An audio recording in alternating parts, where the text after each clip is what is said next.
नमस्कार फ्रेंड्स। आज हम बात करने वाले हैं मेरे सोमनाथ ब्लॉग के बारे में। तो सोमनाथ जो है वेरावल स्टेशन से लगभग 7 किलोमीटर के पास है और सोमनाथ स्टेशन से हार्डली 1 किलोमीटर के पास। तो सोमनाथ के लिए हर जगह से कनेक्टिविटी नहीं है। तो मैं गया था वेरावल स्टेशन, जहाँ पे पास ही मैंने अपना होटल रूम बुक किया था। तो होटल रूम में पहुँच के फ्रेश अप होके मैं गया सबसे पहले भालका तीर्थ, तेरा भालका तीर्थ मंदिर। ये वही जगह है जहाँ पे प्रभु श्री कृष्ण ने अपनी अंतिम लीला की थी। यहाँ पे जरा नाम के जो है शिकारी है, उसके हाथों से उनको बाण लगा था। जरा शिकारी वही है जिसको जो पिछले जन्म यानी रामायण काल में वाली थे त्रेता युग में, जिनको प्रभु श्री राम जी ने उन्होंने छुप कर मारना था प्रभु श्री राम ने।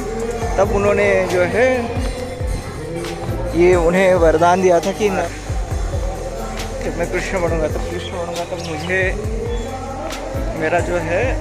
तुम ऐसे छुप कर बाण मारोगे तो मिलेगी। तब जब अंतिम लीला हुई, जब यादव कुल समाप्त हो गया माता गांधारी के श्राप से, तब जो है श्री कृष्ण जी यहाँ पे आके लेट रहे थे। तो जरा नाम के जो है बाज को ऐसा लगा कि ये एक हिरन की आँख है, उनके पैर को देख के लगा। तो उन्होंने बाण साधा, पर वो प्रभु श्री कृष्ण थे। तो ये वही तीर्थ है, अंतिम लीला होता है। यहाँ से वो निज धाम अपने जो है योग में गए थे। आप देख सकते हो कि आप प्रभु श्री कृष्ण यहीं पे उसी मुद्रा में है। ये वही जगह है जहाँ पे भगवान श्री कृष्ण ने उनके उद्धव को और ऋषि मंडक को जीवन का ज्ञान दिया था। तो ये बहुत कम लोग जानते हैं, लेकिन इसका वर्णन श्रीमद् भागवतम में भी है। अगर आप डायरेक्टली भालका तीर्थ आना चाहते हो, तो अब जब अरावल जंक्शन उतर जाओगे तो वहाँ से लगभग जो है 500-600 मीटर पे ही मतलब चौक है, जलाराम चौक करके, वहीं से आपको जो है शेयर ऑटो मिल जाएगी, जो 20 रुपये में आपको भालका तीर्थ छोड़ देगी।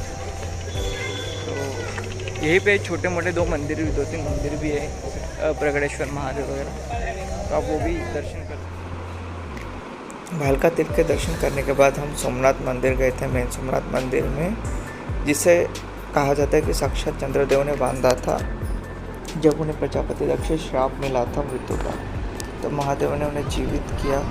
तो उनसे प्रसन्न होकर जो है चंद्रदेव ने जो उन्हें प्रसन्न करने के लिए यहाँ पे शिवलिंग की स्थापना की थी, ज्योतिर्लिंग की, जो बीच में था, ना आसमान में था ना आपका जो है भूमि पे टच करता था। तो इसी जो है मंदिर के बगल में ही आपको जो है बाण भी मिलेगा, जो समुद्र की ओर पे है, जिस पे लिखा है समुद्रांतर दक्षिण ध्रुव पर्यंत अबाधित ज्योतिर्मार्ग। इसका मतलब है इस बाण की दिशा सूचक के दक्षिण ध्रुव तक कोई भी जो है मार्ग नहीं है, सिर्फ पानी ही है, समुद्र ही। मंदिर के अंदर आपको जो है फ़ोन या फिर कोई भी इलेक्ट्रॉनिक चीज़ अलाउड नहीं है। मंदिर में शाम को 8:45 बजे और 8:45 बजे 2 लाइट और साउंड शो होते हैं, जिसमें आपको सोमनाथ मंदिर की जो है हिस्ट्री बताई जाती है अमिताभ बच्चन जी की आवाज़ में। तो आप उसका जो है उसे भी देख सकते हो लाइन लगाकर, लेकिन उसकी टिकट लिमिटेड रहती है और कैशलेस रहती है। टिकट बस मात्र 50 रुपये है। तो वो जो है लाइट शो के जो है आप आनंद उठा सकते हो, हिस्ट्री जान सकते हो। उस लाइट शो के जो है मज़े लेकर मैं जो गया बाजू में ही स्थित श्री लक्ष्मी नारायण मंदिर और बालाजी मंदिर में। ये दोनों मंदिर जो है श्री लक्ष्मी नारायण मंदिर और बालाजी मंदिर, ये दोनों भी मंदिर जो है मेन सोमनाथ मंदिर के बाजू में ही है। तो इन दोनों मंदिरों के जो है दर्शन करके मैं गया ओल्ड सोमनाथ मंदिर में। इस मंदिर की स्थापना महारानी अहिल्याबाई होलकर ने 17वीं शताब्दी में की थी, जब वो मराठा साम्राज्य के अंडर आता था। क्योंकि महारानी अहिल्याबाई जो थी वो महान शिव भक्त थी। तो जब ओल्ड सोमनाथ मंदिर के अवशेष के बगल में ही महारानी अहिल्याबाई ने ये जो पुराना सोमनाथ मंदिर बना है, इसे ओल्ड सोमनाथ मंदिर भी कहते हैं। ओल्ड सोमनाथ मंदिर के दर्शन करके मैं गया त्रिवेणी महासंगम में, जहाँ पे कपिला नदी, हिरन नदी और सरस्वती नदी का जो है संगम होता है। ये जो सोमनाथ मेन सोमनाथ मंदिर है, इसी त्रिवेणी संगम पे जो है स्थित है। त्रिवेणी गीता मंदिर दर्शन करके श्री गोलोकधाम तीर्थ भी कहते हैं। गोलोकधाम मंदिर अगर आप यहाँ पे मंदिर के जिसमें अलग अलग मंदिर भी है। इससे हम सबसे पहले गए गीता मंदिर में। तो श्री गीता मंदिर में अब छोटा से अगर आप जाओगे तो वहाँ पे मंदिर के बगल में ही है श्री बलदेव जी की गुफा, जहाँ पे बलदेव महाराज की जो है मूर्ति लगाई है और बाजू में बलदेव जी की जो है गुफा भी है अंदर। तो बलदेव जी की गुफा के दर्शन करने के बाद हम गए महाप्रभु जी की बैठक जी में। तो उस वक्त तो थोड़ा बंद था, लेकिन आप फिर भी दर्शन हो रहे थे ऊपर से। महाप्रभु जी की बैठक के दर्शन करने के बाद मैं गया बगल में स्थित श्री कृष्ण चरण पादुका। तो श्री कृष्ण चरण पादुका जो है कमल पुष्प में रखी हुई है। श्री कृष्ण चरण पादुका के दर्शन करके हमने जो उसी के आसपास में जो छोटे छोटे मंदिर है, जैसे